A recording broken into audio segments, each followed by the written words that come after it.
હું કહું તો 2007માં હું એમ તો વગાડતો હતો ઘણા વર્ષોથી. મેં અલગ અલગ ઘણા બધા કલાકારો સાથે, જેમ કે અભયસિંહ રાઠોડથી લઈને મીના પટેલથી લઈને એ સમયના એક દિગ્ગજ કલાકારો કહેવાય કે જે લોકો સાથે બિલકુલ મને ઇન્ટરનેશનલ ટૂર કરવાથી લઈને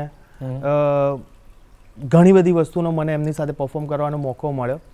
મેં મારી ફર્સ્ટ એવર મારી જે ઇન્ટરનેશનલ ટ્રીપ કરી એ 2007માં, when I was 17 years old. વાહ. અને ત્યારે એવું હતું કે ફોરેન જવું આવી રીતના શો માટે, જેમ કે અત્યારે ઇટ્સ વેરી ઇઝી. અત્યારે ઘણા બધા આર્ટિસ્ટો જાય છે, ઘણા બધા મ્યુઝિશિયન્સ રેગ્યુલરલી US, કેનેડાથી લઈને અલગ અલગ કન્ટ્રીઝમાં પરફોર્મ કરતા હોય છે. પણ ત્યારે એ ટાઈમ એવો હતો કે ત્યારે તમને કોઈ કન્ટ્રીના વિઝા મળવા અને તમારે કોઈક સારા આર્ટિસ્ટ સાથે પરફોર્મ કરવા ત્યાં આગળ જવું તો એ બહુ જ મોટી વાત હતી. તો આઈ કેન સે કે 2007-8થી કદાચ મારી એ પ્રોફેશનલ મારી ટ્રીપ્સ ને બધું ચાલુ થયું. અને એ ડ્યુરેશન્સમાં ઘણા અલગ અલગ બધા આર્ટિસ્ટ સાથે મને મળવાનું થયું અને ઇન્ટરનેશનલ બધા શોઝ કરવાનો મોકો મળ્યો એમ. એટલે ત્યાંથી મારી જર્ની આઈ કેન સે ચાલુ થઈ. બિલકુલ બિલકુલ. ત્યારે ફિલ્મના બોલિવૂડના ગીતો પણ આપ વગાડતા હતા? હું બધું જ વગાડતો હતો. હું જે બેકગ્રાઉન્ડમાંથી, મ્યુઝિકલ બેકગ્રાઉન્ડમાંથી આવું છું, તો જનરલી કદાચ તમને ખ્યાલ જ હશે કે આપણે અમુક આર્ટિસ્ટ હોય તો એ લોકોને એક પર્ટિક્યુલર ઝોનર હોય કે આ લોકો વેસ્ટર્ન, કે આ લોકો બોલિવૂડ, કે આ લોકો સુગમ સંગીત, કે આ લોકો ભજન કે ડાયરો વગાડે છે.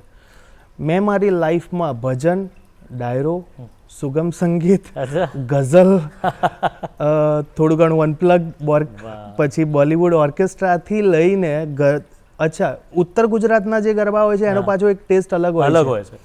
તો એ ગરબાથી લઈને અત્યારના સુગમના ગરબાથી લઈને એ બધું જ વગાડ્યું છે. એ બધા જ ભજન સંતવાણીથી લઈને, પાછું ફરક છે ડાયરો અને સંતવાણી પ્રોપર.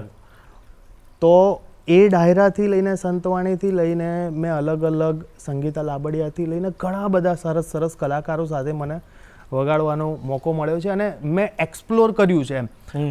મને ઓલવેઝ પેલું હતું, એટલે હું ક્યારે આમ આઈ કેન સે કે હું ટક્યો નથી કોઈ ફિલ્ડમાં એમ કે ભાઈ ચાલો અહીંયા જામી ગયા એમ. હજુ બી સ્ટીલ આઈ એમ એક્સપ્લોરિંગ કે હજુ શું નવું કરી શકાય, ચલો આ વગાડીએ. તો એમ અલગ અલગ કરતા બધા જ પ્રકારના શોઝ વગાડ્યા છે. સવારની શ્રદ્ધાંજલિથી લઈને સાંજના લગ્ન ગીતથી લઈને રાતના ગરબા સુધીના બધા જ.